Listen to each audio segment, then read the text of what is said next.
Okay, so you're going to want to log in as the restaurant, ricebaby at pickypigs.com, and the password will just be capital R, ricebaby, hashtag 21. It's going to be the same format of password. Log in and it's going to land you on their, oh.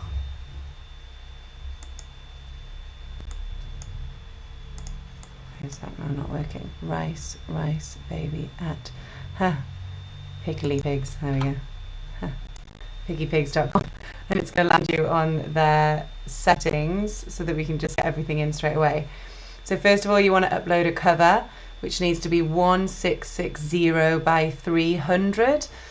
Need to find an image and then cut it to the right size and drop it in. The image needs to be of a large quality so that it doesn't look fuzzy like it does now.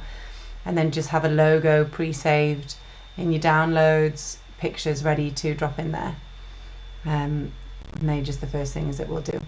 And scroll down to info. So you want to have all of that information ready.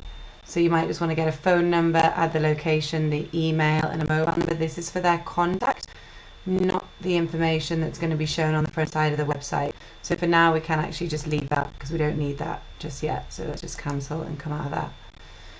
Password is fine.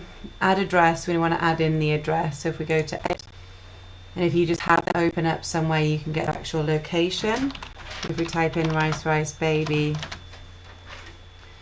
should be pulling from the Google API to make sure that the information is there. Otherwise you can just come online and find out their website and their address. So I can put it in.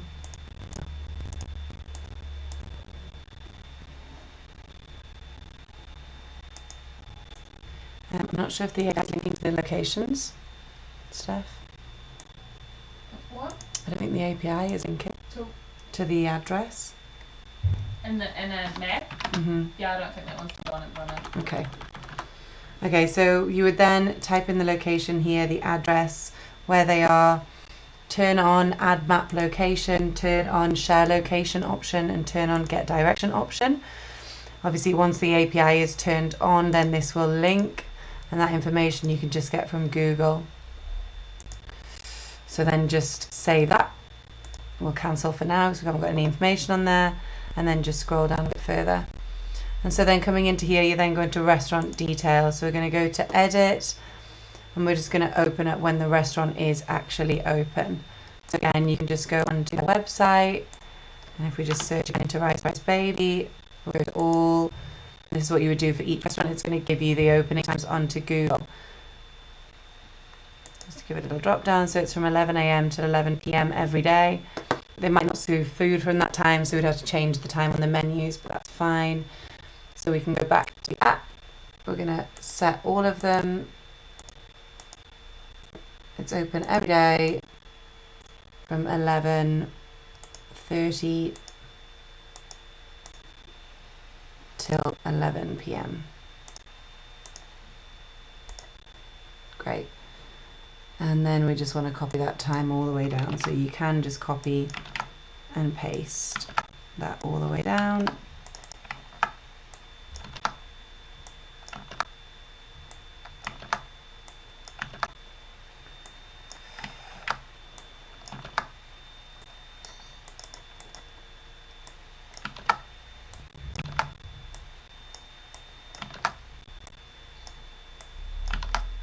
This probably is something that we can add later to just do select all.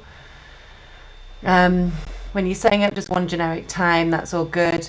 If they have multiple times, like they might be open in the evening on some days and then all day in other days, this is when you add the multiple time feature, and you can just leave the front one blank and just add it into the second time. You can remove that, and we can change it to a 24-hour clock. Whatever it is that you want to have on there is whatever the restaurant needs. Probably best to have a 24-hour clock if there's multiple times, and if there's just one time, have it as a 12-hour clock. That's fine. The website, just open up the website, take that link, copy and paste it in, drop it in, add profile page, bookings available. You just want to be able to see how it is that they take bookings. So I don't actually think they do. So we leave it with no bookings available. So we can just leave it blank because they don't take bookings. Social media, we can tag Twitter, Facebook and Instagram, and then just again drop things in. So we've got that Instagram page open, already looking through it.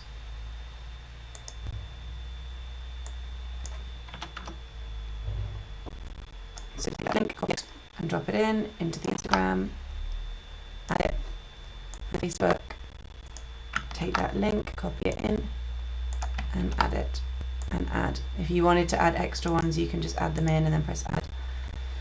And then coming down to restaurant features, in fact we're going to go first and save this. Let it save. And then come down to restaurant features.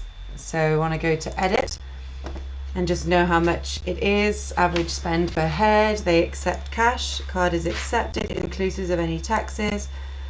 And the average cost for 2 people is probably about $50. And then come down, so it's fast food, Asian, infusion, Thai. I think that's about right. They have outside seating, they don't do live music, they're friendly, they're pet friendly outside, it's all disabled access, no reservations needed, they don't do bring your own. Large parties are accepted. Private dining room, they don't have, it's table service, they kind of have holding bar, it's not R22, they do have takeaway, and they do have meat. If there was anything extra that you wanted to add in here, you can add them in here, maybe that they have set menus, something particular that that restaurant has, or maybe festival setups available. Just something extra to promote their business and what offering they have, and then that just adds it up in the same space. And then again, just say, obviously all of these things are what's going to pull on the front end, so you want as much information as possible. And then gallery images, so ideally you want to have some already saved before you come into this process, so you can just go to edit and then upload from your pictures. And I've got one saved here that are previously saved, one saved here, and one saved here. So we can just open up and add them in. You want about 3 or 4 in each section, but we're going to get more food images as we start to add the menu, so we can always come back to the settings and add those images. And then at the top, again, these are images of the space. So just take this one and this one, and again you might want to have a few images saved just to give a bit more idea and some images to have that are going to show on the front end. But again, minimum 4, maybe 5. I'm going to save them, and then that's all good. I've got all of the information on there saved, and that is how we set up a restaurant.